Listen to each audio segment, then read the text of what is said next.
గలతీ రాసిన పత్రిక 5వ అధ్యాయం మొట్టమొదటి పౌలు భక్తుడు చెప్తున్న మాట,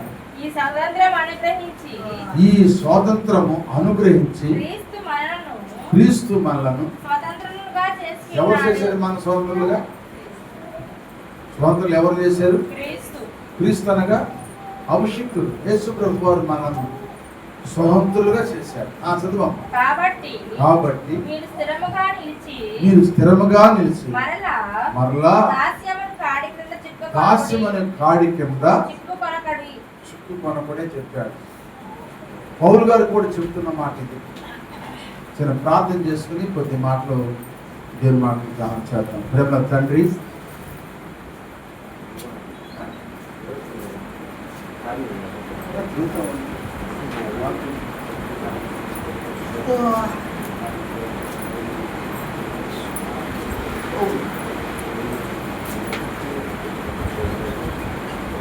కూర్చోండి కూర్చోండి. హల్లెలూయా హల్లెలూయా చెప్పండి గట్టిగా, హల్లెలూయా. కనుక ప్రభునందు ప్రియమైన దేవుని బిడ్డలారా, యేసు ప్రభు వారి ద్వారా దేవుడు మనకు స్వాతంత్రాన్ని ఇచ్చాడు. కనుక మళ్ళా దాస్యంలోకి వెళ్ళకూడదు. మనం దాసులుగా చేసే దేవుడు అంటే, దాసులుగా బానిసత్వంగా బానిసత్వం బతుకుతాన్ని చేసేదంటే అపవాది. దాని చేతిలో పడకుండా మనము దేవుని చేతిలో ఉండటానికి దేవుడు మనం స్వంతంగా చేశాడు. కనుక మనం స్వంతంగా బతకాలి, కానీ దాసులుగా ఎవరికి బతకూడదు. పాపం అనే దాస్యత్వం నుంచి, ఆ కాడి కింద నుంచి దేవుడు మనల్ని విడిపించాడు. కనుక విడిపించాడు. ఈరోజు ప్రపంచం మన భారతదేశం అంతా కూడా ఎంతో సంతోషంగా కాలేజీల్లో కానీ స్కూల్లో కానీ చిన్నపిల్లలు వృద్ధుల వరకు కూడా అన్ని ఆఫీసులు మంచిగా చేసుకున్నారు. స్వాతంత్రం వచ్చిందని. కానీ ఈ స్వాతంత్రం వచ్చిన మాట వస్తుంది, కానీ మనకు ఇంకా స్వాతంత్రం రావటం వరకే మన ప్రభువైన యేసుక్రీస్తు వారు రక్తం ద్వారా మనను దాస్యమైన కాడిని చేయించారు. కనుక మనం స్వాతంత్రంగా బ్రతకాలి, కానీ మనం దాసులుగా దాస్యులుగా బాన్సులుగా మనం ఎవరికి బ్రతకూడదు. సోదరు చెప్పండి, బ్రతకూడదు. ఇంకా దానికే దాసులు అయిపోయినారు చాలా మంది. ఏదంటారా? పాపాన్ని దాసులు అయిపోయారు, శాపాన్ని దాసులు అయిపోయారు, సాతాను దాసులు అయిపోయారు, లోకానికి అన్నిటికీ దాసులు అయిపోయి దాస్య బ్రతుకుతుంది. ఆ దాసుని చెడిపించినా కూడా మళ్ళా ఆ దాసునికి వెళ్తున్నారు. ఆనాడు ఐగుప్తులో ఉన్న ప్రజలు కూడా వాళ్ళు నడిపించి దేవుడు వారికి మంచిగా పరలోకంలో దేవతలు తినే భోజనం పెట్టినా కూడా వాళ్ళు ఏమన్నా చూసేవా? మోషే దగ్గరికి వచ్చి, మాకు ఎన్నాళ్ళు పెడితే ఈ సహీసాలేని భోజనం, మేము ఐగుప్తులో ఉన్నప్పుడు కారకాయలు తిన్నాం, బెరకాయలు తిన్నాం, దోసకాయలు తిన్నాం, పచ్చాపలు తిన్నాం, మాకు సహీసాలని ఆహారం పెడతామని చెప్పి ఆయన సొడుకున్నారు. అంటే వీళ్ళు దేశం నుంచి విడుదలయ్యారు, కానీ వారి మనసంతా ఐగుప్తు మీదే, పాపం మీద ఉంది, పాపం మీదే ఉంది, ఆశ మీదే ఉంది. కానీ వాళ్ళు కొట్టినా తిట్టినా బాన్సులు వాళ్ళ దగ్గర బతుకం అదే నేర్చుకున్నారు, కానీ దాని మీద ఉంది. కానీ ముందు కొనసాగడానికి వాళ్ళు ఇష్టపడలేదు.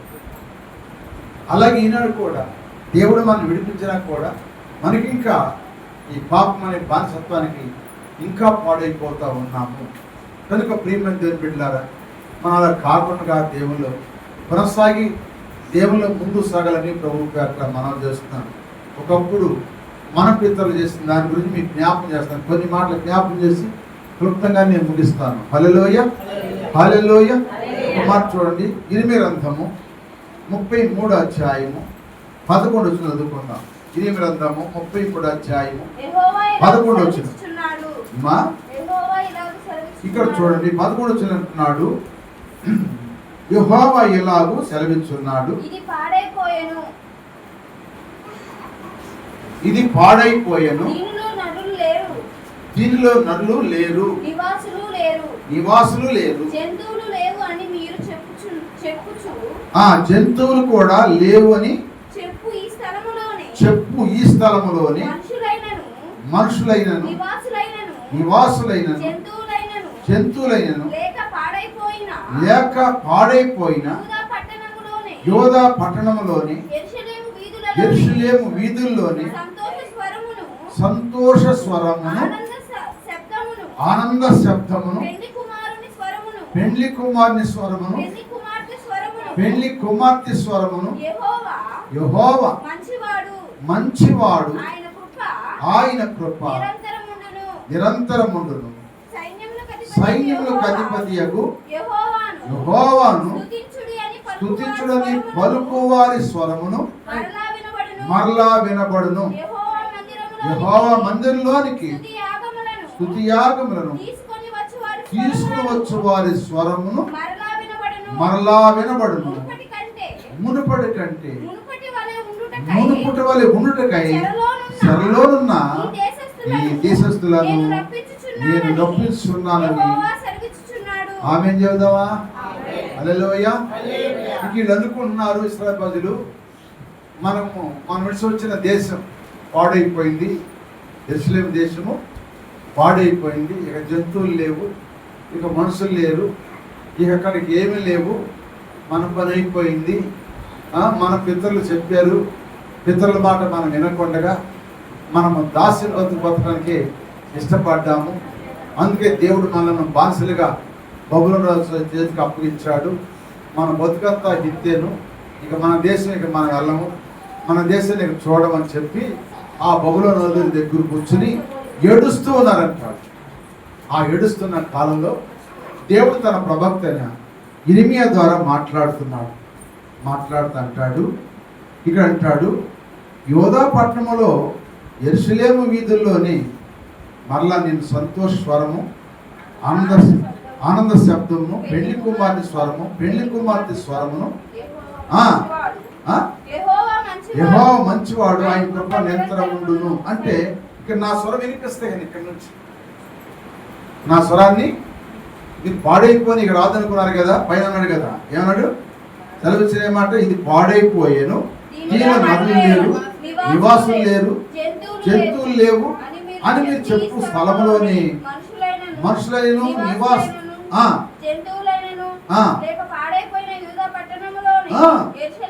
వీధిలో నేను మళ్ళీ సంతోషస్వరం పుట్టించబోతున్నా అన్నాడు. సోదరు చెప్పండి, ఇక్కడ దేవుడు చెప్పిన మాటలు 5 స్వరాలు ఉన్నాయండి. 5 స్వరాలు మీకు క్లుప్తంగా చెబుతాను. మొట్టమొదటి స్వరము సంతోష స్వరము, అది అండర్లైన్ చేసుకోండి. రెండవది పెండ్లి కుమారుని స్వరము, రెండవది పెండ్లి కుమారుని స్వరం, అండర్లైన్ చేసుకోండి.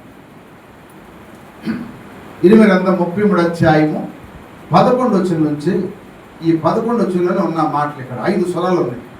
మొట్టమొదటిది సంతోష స్వరము, రెండవది పెండ్లి కుమారుని స్వరము, మూడవది పెండ్లి కుమార్తె స్వరము, పెండ్లి కుమారుని స్వరము, పెండ్లి కుమార్తె స్వరము మూడవది. నాలుగవది యెహోవాను స్తుతించను పలుకు వారి స్వరము నాలుగవది. ఐదవది ఏంటంటే యెహోవా మందిరములోనికి స్తుతియాగము తీసుకొచ్చు వారి స్వరము. 5 అన్నమాట. 5ని అండర్లైన్ చేసుకోండి. 5 కూడా మీరు అండర్లైన్ చేసుకోండి. ఇక్కడ 5 స్వరాలు మనకు కనపడుతుంది. ఏ స్వరాలు అంటే ఇక్కడ ఒకటి చెప్పాలి, నాతో మీరందరూ నేర్చుకోవాలి. ఒకటి సంతోష స్వరము, రెండవది పెండ్లి కుమారుని స్వరము, మూడవది పెండ్లి కుమార్తె స్వరము, నాలుగవది యెహోవాను స్తుతించని అని పలుకు వారి స్వరము, ఐదవది యెహోవా మందిరంలో స్తుతియాగము తీసుకొచ్చు వారి స్వరము మరలా వినబడును. మరలా వినబడును అని చెబుతున్నాడు దేవుడు. మీరు బాధపడుతున్నారు కదా, ఇక పాడైపోయింది ఈ దేశము, ఇక మన స్వతంత్రం లేదు, మనకు దాస్యమే మన జీవితం, మన బ్రతుకు, ఇకంతా మన దాస్యం బతుకుతాం అని మీరు అనుకుంటున్నారు కదా. నేను మరలా మీకు సంతోషం ఇవ్వబోతున్నాను.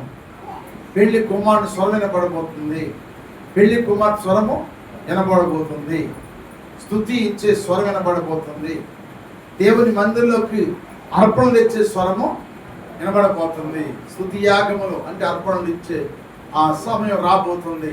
నేను నిశ్చయం చెబుతాను, దేవుడు చెప్పాడు. హల్లెలూయా. కనుక మన వాళ్ళకి దేవుడు ఏం చేయంటే వాళ్ళకు మరలా స్వాతంత్రం ఇవ్వబోతున్నాడు. స్వాతంత్రం చెప్పండి, మనకు కూడా స్వాతంత్రం ఇచ్చాడు. మనకిచ్చిన స్వాతంత్రాన్ని మనం కూడా ఏం చేయాలి చెప్పండి, కాపాడు. దాన్ని మనం కాపాడకపోతే మనము దాసులమే. ఎవరికి దాసులము చెప్పాలి, ఎవరికి దాసులము అంటే లోక అధికారులు కదా మనం దాసులు. సాతానికి దాసులైపోవాలి, పాపానికి దాసులైపోవాలి, శాపానికి దాసులైపోవాలి, కృషించిపోతాం. కనుక కృషించిపోకుండా 80 సంవత్సరాలు అవుతుంది కనుక 80 సంవత్సరం వచ్చింది కనుక స్వాతంత్రము మనము ఈ 80 సంవత్సరాలు బ్రతుకున్నాం కనుక మనము కూడా దేవుని సేవలో పాపాన్ని దాసులు కాకుండా దేవుని స్వరమిని దేవుని దాసులుగా ఉన్నట్టయితే దేవుడు మనలను స్వతంత్రులుగా చేయనుగాక. హల్లెలూయా. మన స్వతంత్రులుగా చేస్తాడు. తర్వాత మీరు గలతీ రాసిన పత్రిక 5వ అధ్యాయం అంతా చదువుకోండి, చక్కని మాట్లాడతాను. కనుక ఇప్పుడు ఈ 5 మాటలు మీకు జ్ఞాపకం చేస్తాను. మొదట సంతోష స్వరము. సంతోషం ఎప్పుడు చెప్పండి? నీ ఇంట్లో నీకు సంతోషంగా ఉండాలనుకున్నప్పుడు నువ్వు సంతోషం ఎప్పుడు ఉంటావంటే చెప్పండి, నీ హృదయంలో సంతోషం ఉంటుంది, నీ మనసులో నెమ్మది ఉండాలి.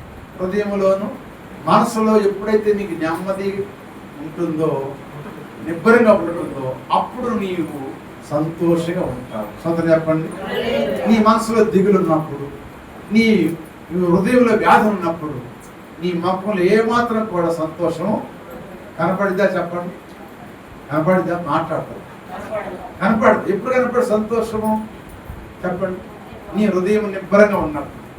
అంటే అందరి ఇంట్లో అందరూ బాగుంటే చెప్పండి, అందరూ ఒక మాట మీద ఐక్యత ఉంటే సంతోషము.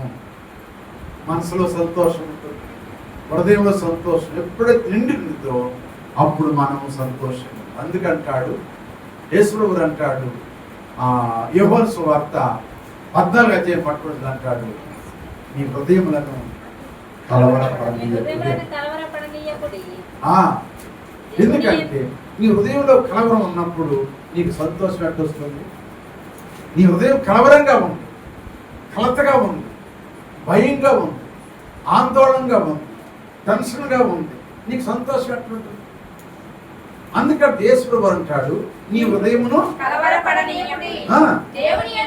దేవునందు మీరు విశ్వాసం ఉంచారు కదా.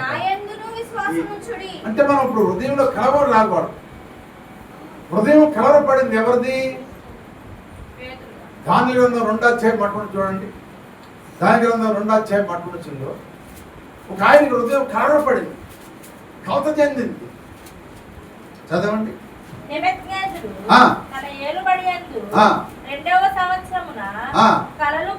కలలు కన్నాడు. అందును గూర్చి ఆయన మనసు ఏంబడిందంట? మనస్సు హృదయం కలతపడగా ఈ నిద్ర పట్లకి ఆ కలభావం చెప్పేదాకా కూడా ఆ కళ చెప్పాలి, ఆ కలభావం చెప్పాలి. అది చెప్పే వాళ్ళకి కూడా అంట ఆయన నిద్ర లేదు. సొంతం చెప్పండి, నిద్ర లేదు, కలవరపడుతున్నాడు. అందుకే మన హృదయంలో కూడా ఈ కలవరాలు పోవాలంటే, ఈ కలతలు పోవాలంటే ఆయన చూడండి. ఆయన్ని మన ప్రభు అయిన యేసయ్య ఆయన అంటున్నాడు, మీ హృదయాలు కలవరపడకుండా మీరు దేవుని విశ్వాసం నా యందు కూడా విశ్వాసం ఉంచండి. ఇప్పుడు మనం ఎవరంతా విశ్వాసం ఉంచాలంటే యేసయ్య మీద మన విశ్వాసం కలిగి ఉండాలి. అలా ఉన్నప్పుడు దేవుడు మన పట్ల కార్యాలు జరిగిస్తే అప్పుడు మన హృదయంలో ఏమిటంట? సంతోష స్వరం వినపడుతుంది. హల్లెలూయా. నీవు నాకుండగా, నీవే నా అండగా, నీవు నాకుండగా, నీవే నా అండగా, నీవే నా, నీవే నా, నీవే నా, నీవే నా ఆత్మదాహము తీర్చిన వెంబడించిన బండవు, నీవే నా ఆత్మదాహము తీర్చిన వెంబడించిన బండవు, కలవరపడిని కొండల వైపు కన్నులే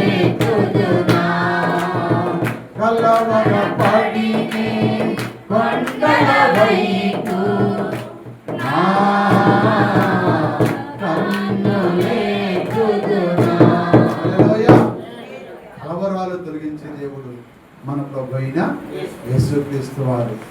ఈ కలవరం పోయినప్పుడే మన హృదయంలో సంతోషం, మన మనసులో సంతోషం, మన నోట్లో సంతోషం. హల్లెలూయా. అది ఎవరు ఇవ్వాలంటే ఆ స్వరము, ఆ సంతోషం ఎవరు ఇవ్వాలి? యేసయ్య ఇవ్వాలి. స్తోత్రం చెప్పండి. అందుకే యాకోబు అంటాడు, ఎవరికైనా మీరు శ్రమలైతే ప్రార్థన చేయండి, సంతోషంగా ఉంటే ఏం చేయాలి? పాటలు పాడమన్నాడు. స్తోత్రం చెప్పండి. శ్రమ ఉంటేనేమో ప్రార్థన చేయమన్నాడు, సంతోషం ఉంటే పాటలు పాడమన్నాడు, రోగ్యం ఉంటే నూనె రాసి ప్రార్థన. స్తోత్రం చెప్పండి. అందుకని మనము ఇక్కడ ఉన్నాడు యేసయ్య. ఇన్నాళ్ళు మట్టి అనుకుంటున్నారు ఇక్కడ లేదు, దాస్యం కింద ఉందనుకుంటున్నాము. ఈ దాస్యం చెడిపించబోతున్నాను. ఇప్పుడు మీ నోట ఏమిటంట? సంతోషస్వరము వినబడును గాక. ఈ స్వాతంత్ర దినమున మనం చెప్పుకునే విషయం ఏంటంటే మన కుటుంబాల్లో కూడా కలవరాలు ఇంట్లో ఉన్నాయి. లేవంటారా? కలవరాలు లేవా? మన ఒంట్లో లేవా? మన హృదయంలో కలవరాలు లేవా? మన ఒంట్లో ఆనందం ఉందా? మన హృదయం నిజంగా సంతోషం ఉందా? ఏదో ఒక దిగులు, ఏదో ఒక విచారం, ఏదో ఒక బాధ, శరీరంలో రోగాల బాధ ఉండొచ్చు, అప్పుల బాధ ఉండొచ్చు, సంతానం లేని బాధ ఉండొచ్చు, వివాహాలు కలదని బాధ ఉండొచ్చు, ఉద్యోగాలు లేవని బాధ ఉండొచ్చు, సమస్యలు తీరదని బాధ ఉండొచ్చు, ఇరువురు పొరు ద్వారా ఏ నెమ్మది లేని సమస్యలు ఉండొచ్చు, ఎన్నో ఉన్నాయి. వీటన్ని నుంచి ఈ కలం తొలగిపోవాలంటే ఆయన వైపు చూసినప్పుడు ఆయన నీకు ఈ బానిసత్వం చెడిపించి సంతోషస్వరం నీకు వినపడము గాక. నేను వినిపిస్తానే దేవుడు సంతోషం ఇవ్వబోతున్నాడు. అందుకని మొట్టమొదటి పాయింట్ ఏంటంటే చెప్పండి, సంతోషస్వరము. రెండవది ఏంటంటే పెండ్లి కుమారుని స్వరము. స్తోత్రం చెప్పండి. పెండ్లి కుమారుడు అనగా ఎవరంటే మన ప్రభు అయిన యేసుక్రీస్తు వారు. ఆయన పెండ్లి కుమారుడు. ఎప్పటికైనా ఆయనే పెళ్లి కుమారుడు. ఆయన పెళ్లి కుమారుడు రాబోతున్నాడు. మనం పెళ్లి కుమార్తె సిద్ధపడాలి. స్తోత్రం చెప్పండి. పెళ్లి కుమారుడు ఎక్కడికి వస్తాడు? మధ్యాకాశానికి వస్తాడు. పెళ్లి కుమార్తెగా మనము భూలోకంలో సిద్ధపడి వెళ్తాం. స్తోత్రం చెప్పండి. సిద్ధపడ్డ వాళ్ళు వెళ్తాం, సిద్ధపడిన వాళ్ళు ఏడవబడతారు. అందుకే ప్రధాన దుశ్శబ్దంతో ఆర్భాటంతో దేవుని కొరతో మధ్యాకాశానికి రాబోతున్నారు. హల్లెలూయా. కనుక ప్రభునందు ప్రియమైన పెండ్లి కుమారుని స్వరము.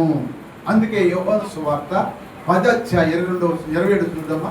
యోహాను సువార్త 10:27 10:27. యోహాను సువార్త 10:27. అమ్మా, నా గొర్రెలు నా స్వరము వినును, అది స్తోత్రం చెప్పండి. ఈ పెళ్లి కుమారుడు యేసు ప్రభువు ఏమన్నాడంటే నా గొర్రెలు. ఎవరి స్వరం ఏంటి? యేసయ్య స్వరం ఏంటి? ఆయన నన్ను వెంబడిస్తే అంటాడు. స్తోత్రం చెప్పండి. అవునా కాదా? గొర్రెలు ఎవరంటే మనమే. ఆయన కాపరి, ఆయన కాపరి, మనం గొర్రెలం కనుక నా గొర్రెలు నా స్వరం. ఆయన నన్ను వెంబడిస్తే ఎవరు పెడతాడు? వెంబడించవై వెంబడితే అంటావా? ఈనాడు అనేకమైన స్వరాలను పెడతాను, అనేకమైన స్వరాలకు వెళ్ళిపోతాయి. కొన్ని గొర్రెలు వెళ్ళిపోతాయి, వెంబడిస్తాను. నువ్వు ఎక్కడ వెంబడించినా నీకు స్థిరంగా ఎత్తబడాలంటే నువ్వు ఎక్కడ పుట్టావు, ఎక్కడ పెరిగావు, ఎక్కడ ఆత్మ ఎదిగేవో అక్కడ ఉంటే అక్కడికి ఎత్తబడతావు. నువ్వు ఎక్కడ ఎవరు వెంబడించినా అది కుదరదు. అది వెంబడిస్తే ఏమంటారంటే వేశ్య అంటారు. స్తోత్రం చెప్పండి. అది వేశ్యాంగం అవుతుందన్నమాట. నా గొర్రెలు నా స్వరం అంటే అవి నన్నే వెంబడిస్తాయి. స్తోత్రం చెప్పండి. ఎవరు పెడతారు నమ్మకి వెంబడించేవనుకో అది ఏమైందంట?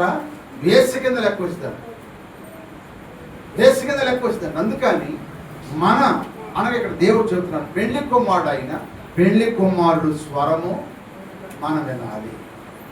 పెళ్లి కుమారుడు స్వరం విన్నప్పుడు పెళ్లి కుమారుడు ఎక్కడ ఉంటాడు మనం కూడా అక్కడికే వెంబడిస్తాము. హల్లెలూయా. ఆయన స్వరం వినాలి. మనం సన్న స్వరమన్నా నీవెప్పుడైనా విన్నావా? సన్న ఎప్పుడు విన్నావా? నిజంగా స్వరం వింటే ఆయన్ని వెంబడిస్తాం. ఇంకా లోకాన్ని వెంబడించు. స్వరం చెప్పండి. లోకాశకి వెంబడించు, లోక తలంపులు వెంబడించు, సాతాను స్వరానికి వెంబడించు, సాతాను స్వరానికి వెంబడించు. ఎక్కువ ఇప్పుడు ఆ సాతాను స్వరానికి వెంబడిస్తున్నారు ప్రజలు. అలా ఉండకూడదమ్మా, అలా ఉండకూడదు. మనం యేసు ఇక్కడ పెళ్లి కుమారుడు మన ప్రభు అయిన యేసుక్రీస్తు వారు. ఆయన స్వరం, ఆయన అంటున్నాడు నా గొర్రెలు నా స్వరం. అవి నన్నే. మనం కూడా ఎవరిని వెంబడించాలి? పెళ్లి కుమారుడు యేసు ప్రభు వారిని మనము వెంబడించాలి. ఆత్మ సంబంధంగా మనం వెంబడించాలి. మనం అందరం కూడా ఆయన వెంబడించే వారిగా ఉండాలి. మూడవది ఎవరి స్వరము? పెళ్లి కుమార్తె స్వరము. పెళ్లి కుమార్తె అనగా సంఘము. సోదరు చెప్పండి, పెళ్లి కుమార్తె అనగా సంఘము. ఓ సంఘమా, నా సంఘమా, సర్వాంగ, అన్ని పాటలే, సంగతి. హల్లెలూయా. కనుక ఈ స్వరాల గురించి పాట ఉందన్నమాట. కనుక ప్రియమైనదిగా పెళ్లి కుమార్తె స్వరం అనగా సంఘ స్వరము పెళ్లి కుమారుడికి వినపడాలి. సోదరు చెప్పండి, సంఘం అనగా ఏంటంటే కొలసి రాసిన పత్రిక మొట్టమొదటి అధ్యాయం 18 వచ్చింది. కొలసి రాసిన పత్రిక మొట్టమొదటి అధ్యాయం 18. సంఘమును శరీరమునకు ఆయనే శిరస్సు. అంటే భర్త. సోదరు చెప్పండి, స్త్రీకి శిరస్సు ఎవరు? పురుషుడు. స్త్రీకి శిరస్సు అంటే పురుషుడు. పురుషుడు లేకపోతే స్త్రీ మొండిని. అవునా కాదా? స్త్రీకి భర్త లేకపోతే, భర్త లేని స్త్రీ మొండంతో సమానం. భర్త ఉన్న స్త్రీ శిరస్సు, ఆమెకు అందం ఉంటుంది. భర్త లేని స్త్రీకి అందం ఉంటుంది. హల్లెలూయా. ఎందుకని పూర్వదినాల్లో భర్త లేని వారికి గుండు కొట్టించేవాడు, తెల్ల వస్త్రం ధరించేవాడు. ఇక అందం ఏకారం అయిపోయింది. పూర్వకాలం చూసాను, మీరు చూసేయలేదు. ఇప్పుడు అట్ట కనపడతలేదు. ఇప్పుడు వాళ్ళే పెళ్ళై భర్తలుండే కనపడుతున్నారు. వాళ్ళే భర్తలున్న వాళ్ళు కనపడుతున్నారు. భర్త లేని వాళ్ళము భర్తలు ఉన్న వాళ్ళు భర్త లేని కనపడుతున్నారు. భర్తలు లేని వాళ్ళము భర్తలు ఉన్నట్టుగా అన్ని నగలు అన్ని పెట్టుకుంటున్నారు. అన్నీ ఉంటున్నాయి. గుర్తుపట్టలేకపోతున్నారు. ఎదరాలు ఎవరు కనపడతలు. పూర్వదినాల్లో ఎదరాలు కనపడేది. వాళ్ళ గుండు కొట్టించేవాడు. తెల్లసేర తప్పితే రెండోసారి కట్టేవాడు కాదు. ఇక ఒంటి మీద ఏది ఉండేది కాదు. వస్తుంటే పక్కకి వెళ్ళిపోయాడు. మనుమోహన్ వస్తున్నారు అనేవాడు. పూర్వదినాల్లో చాలా పట్టించాడు. ప్రియమైన దేని పెట్టారు. ఇప్పుడు పెళ్లి కుమార్తెలుగా సంఘము స్వరం ఎప్పుడు కూడా దేవునికి వినపడాలి. ఎందుకంటే ఆ సంఘం కొరకే దేవుడి కొరకు మధ్యవర్తిగా దేవుడు ఒక సేవకుడిని పెట్టాడు. అందుకే 2వ కొరింథీ రాసిన పత్రిక 11వ అధ్యాయము 2వ వచనంలో ఈ సేవకుడు పడుతున్న బాధ అంతా, ఈ సేవకుడు పడే బాధ అంతా ఏంటంటే ఎంత ఆసక్తి అంటే దేవాసక్తితో. ఇప్పుడు ఇక్కడ ఏమన్నాడంటే ఆసక్తితో, దేవాసక్తితో మీ ఎడల నేను మీ ఎడల ఆసక్తి కలిగి ఉన్నా. ఎందుకనగా పవిత్రులైన కన్యకగా ఒక్కడే పురుషుని క్రీస్తుకు సమర్పింపవలెనని ఎవరన్నారు ఈ మాట? దైవ సేవకుడు అంటున్నాడు పౌలు గారు. సంఘాన్ని ఓ సంఘస్థులారా, ఆత్మీయ బిడ్డలారా, మీ అందరి కొరకు నేను ఆసక్తిగా ఎందుకు బోధిస్తున్నానంటే మీరు పవిత్రులని కన్యకగా ఉండాలి. పవిత్రులని కన్యకగా ఉంటే ఒక్కడే పురుషుడు, ఆయనే మన ప్రభు అయిన యేసుక్రీస్తు. ఆయనకు మిమ్మల్ని ప్రధానం చేసేది కానీ సర్పం తన కుయుక్తి చేత అవరు మోసవలసినట్టుగా మీ మనసులను చెరపబడి క్రీస్తులున్న ఆ సరళత, ప్రేమ, పవిత్రులని తొలిపోతారని భయపడుతున్నారు. అది భయం అన్నమాట. సేవకుడు అదే భయం. సోదరం చెప్పండి, అదే భయం అన్నమాట. మీరు ఎక్కడ తొలిగిపోతారని భయం, ఎక్కడ తొలిగిపోతారని భయం వేస్తుంది అన్నమాట. ఎందుకంటే ఒకే పురుషుడు ఎవరంటే మన ప్రభు అయిన యేసుక్రీస్తు. సంఘం అనేది కన్యక, పెళ్లి కుమార్తె కన్యక వరుసలో సంఘం. ఈ సంఘానికి వరకే ఆ దైవజనుడు పాటుపడతాడు. ఎందుకంటే ఆ ప్రభువునకు మిమ్మలను వివాహం చేయాలని. హల్లెలూయా. అందుకని మొట్టమొదటి స్వరము సంతోషం అంటే హృదయము. చెప్పండి, హృదయాన్ని బట్టి. రెండవది చెప్పండి పెళ్లి కుమారుడు స్వరం.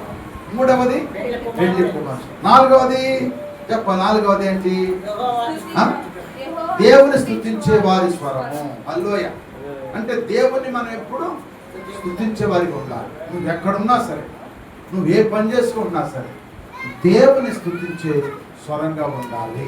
అందుకే దావీదు దేశాన్ని పరిపాలన చేస్తున్నా కూడా దినమునకు 7 మార్లు స్తుతించాడు, 3 సార్లు ప్రార్థన చేశాడు. మనము కూడా స్తుతించే వారిగా ఉండాలి, స్తుతించే వారికి ఉండాలి. హల్లెలూయా. అందుకే ఏ గ్రంథంలో ఒక మాట మీకు జ్ఞాపకం చేస్తాను. ఏ గ్రంథము 1:20 చదవండి, మీకు అర్థమవుతుంది. మీరు చెప్పే మాటలు మనసు ఉంటే తప్పక మీకు అర్థమవుతుంది. ఏ గ్రంథము మొట్టమొదటి అధ్యాయం 21 వచ్చింది. నేను నా తల్లి గర్భంలో నుండి దిగంబరినై వచ్చింది. దిగంబరినై అక్కడ తిరిగి వెళ్తా. యెహోవా ఇచ్చెను, యెహోవా తీసుకొని పోయెను. యెహోవా నామమునకు స్తుతి కలుగును గాక. హల్లెలూయా. ఎవరి స్తుతి? నీ తల్లి గర్భంలో దిగంబరిగా వచ్చాను, నేను మళ్ళీ దిగంబరిగానే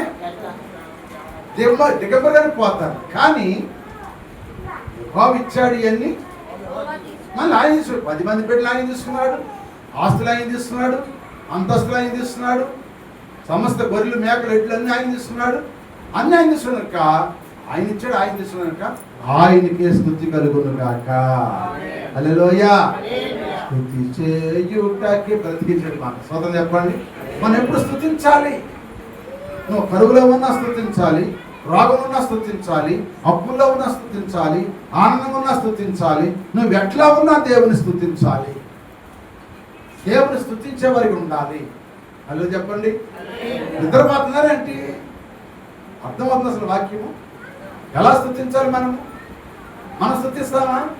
దేవుడు నాకు అన్యాయం చేశాడు, స్తుతించమా? మనం స్తుతించాలి.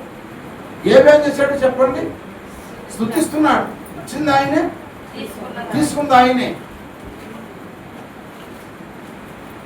ఇచ్చింది ఆయనే, తీసుకుంది ఆయనే కనుక ఆయనకే స్తుతి కలుగును గాక. నేను మళ్ళీ అట్టగా పోతాను. ఇలా పాడిందిగా వదినం గారి పాట, సాయిగతి మారింది కానీ పాట పాడింది. హల్లెలూయ. దిగంబర పుట్టాము, దిగంబరగానే వెళ్ళిపోతాం. నేడు ఇక్కడ రేపు ఎక్కడో తెలియని పయనం ఓ మానవా. నేడు ఇక్కడ రేపు ఎక్కడో తెలియని పయనం ఓ మానవా. ఎప్పుడు పోవునో ఎవరికి తెలియదు, ఎక్కడ ఆగునో ఎవరు ఎరుగరు. ఎప్పుడు పోవునో ఎవరికి తెలియదు, ఎక్కడ ఆగునో ఎవరు ఎరుగరు. నేడు ఇక్కడ రేపు ఎక్కడో తెలియని పయనం ఓ మానవా. అది నాది ఇది నాదని అదిరి పడాక చివరికి ఏది రాదు నీ వెంట. అది నాది ఇది నాదని అదిరి పడాక చివరికి ఏది రాదు నీ వెంట. దిగంబరిగా నీవు పుట్టినావు, దిగంబరిగా వెళ్ళిపోతావు. దిగంబరిగా నీవు పుట్టినావు,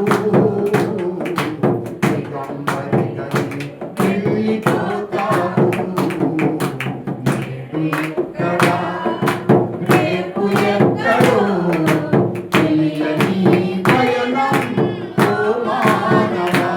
నేడు ఇక్కడ రేపు ఎక్కడో తెలియని పయనం ఓ మానవా. ఎప్పుడు పోతామో తెలియదు. నాది నాది అదిరి పడతాం. ఇక్కడ ఏది నీ అమ్మంటే ఏది రాదు. నాది నాది నాదని అదిరిపడేవాడు ఉంటారు చాలా. ఏదైనా దిగంబరిగా పుట్టే మనం దిగంబరిగానే పోతాం. పోయేటప్పుడు కాదు ఒక బొడ్డు మీద తెల్ల ఒక బొడ్డు వేసుకోండి. స్వతం చెప్పండి. హల్లెలూయా. కనుక ప్రియమైన స్తుతి యాగం, స్తుతించే స్వరం కలిగి ఉండాలి. స్వతం చెప్పండి. దేవుని ఎప్పుడు మనము నీకు ఉన్నా స్తుతించు, లేకపోయినా స్తుతించు. పొద్దునే ఓ సహోదరుడు అంటున్నాడు, ఎందుకు మావయ్య నన్ను బతికించాడు దేవుడు, 10 ఏళ్ళ మట్టి బాధపడుతున్నాను, చంపేయట్లేదు ఆయన, చచ్చిపోతే బాగుంటాను, ఎందుకు పెట్టాడు నాకు ఈ బాధ, ఎందుకు చేసాడు బాధ? కొడుకులు పుట్టారు, కూతురు పుట్టింది, మనవాళ్ళు మానవాళ్ళు కోడళ్ళు వాళ్ళు అందరూ వచ్చారు. ఎందుకు బతకాలి నేను? సత్య సంపట్లేదు ఆయన నన్ను బతికించాడు, ఎందుకు ఈ బతుకు? నీకెందుకు బతికింది తెలుసా? నువ్వు మార్పు చెందుతావని, నువ్వు రక్షణ పొందుతావని నేను బతికించాను. ఇప్పుడైనా ప్రభువుని నమ్ముకు నువ్వు రక్షణ పొందితే నరకం తప్పించుకుంటా.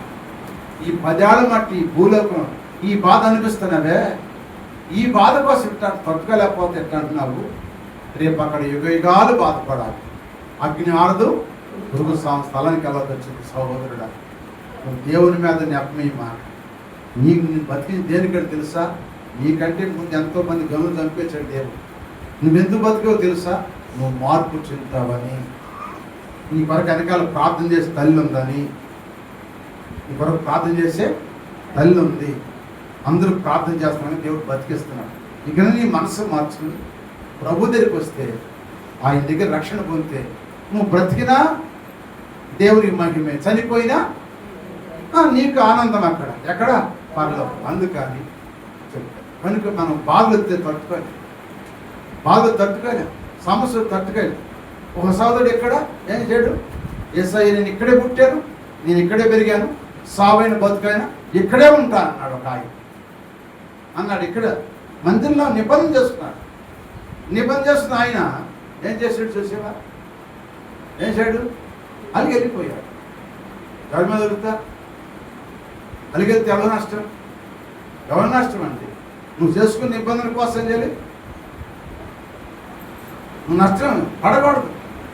నిబంధన చేసుకుని నిబంధన కాడే ఉండాలి. బాధ వచ్చిన నిబంధన ఉండాలి. నువ్వు తండ్రి ఇడిచి పెడతావా?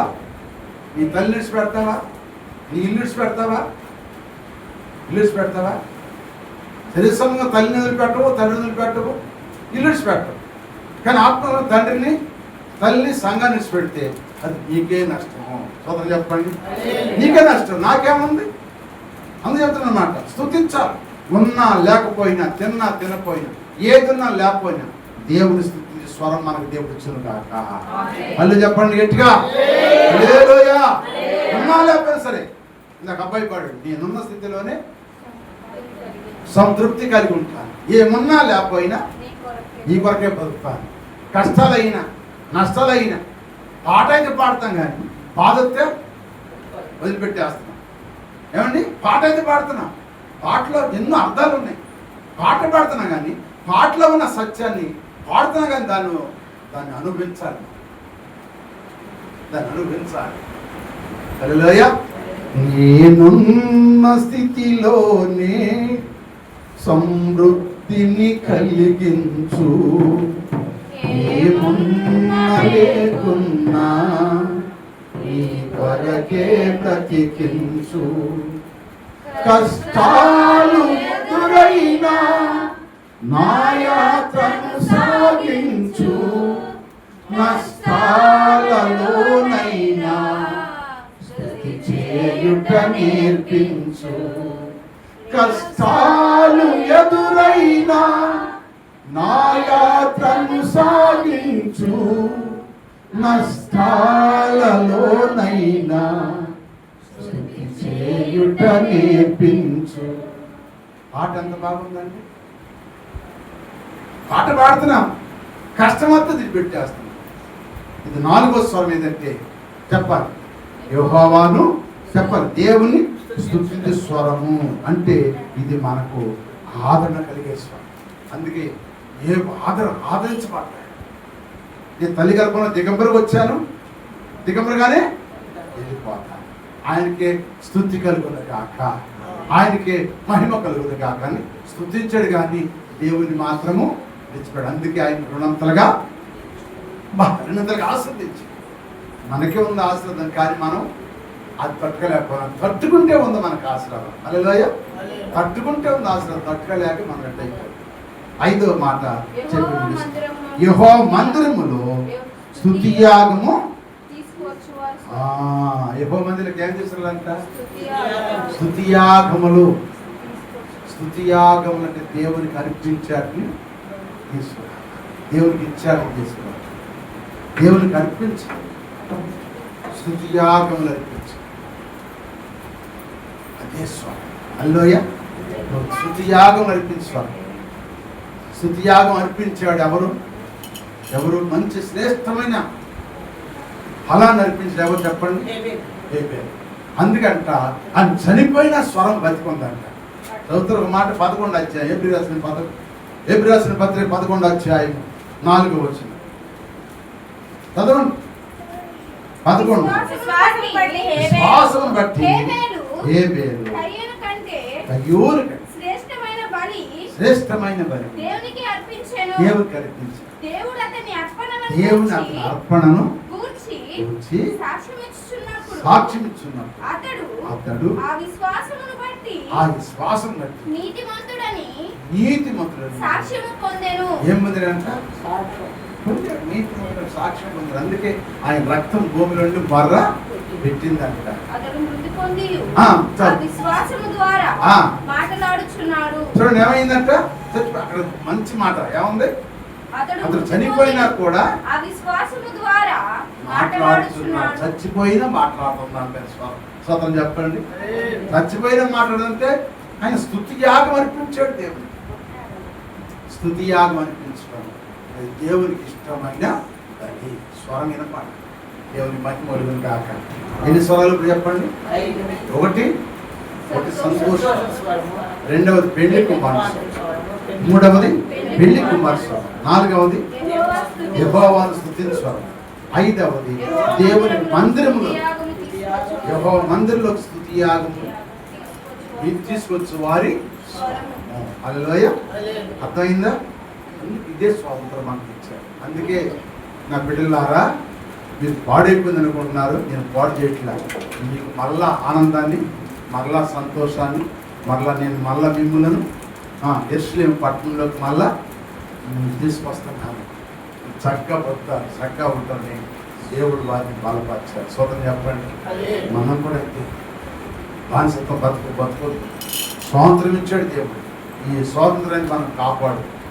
ఎవరికి దాసును కాకుండా దేవుని బిడ్డగా జీవిస్తే ఈ 5 స్వరాలు మనకు కూడా వినపడను కాక 5 విషయాలు మనం కూడా దేవుళ్ళు కొనసాగిపోదాం. కళ్ళ వచ్చండి, ప్రార్థన చేసుకుందాం. సమయం కాస్త ఎక్కువైంది కదా, ప్రార్థన చేసుకుందాం. హల్లెలూయా. నోరు తెరిచి ప్రార్థన చేయండి.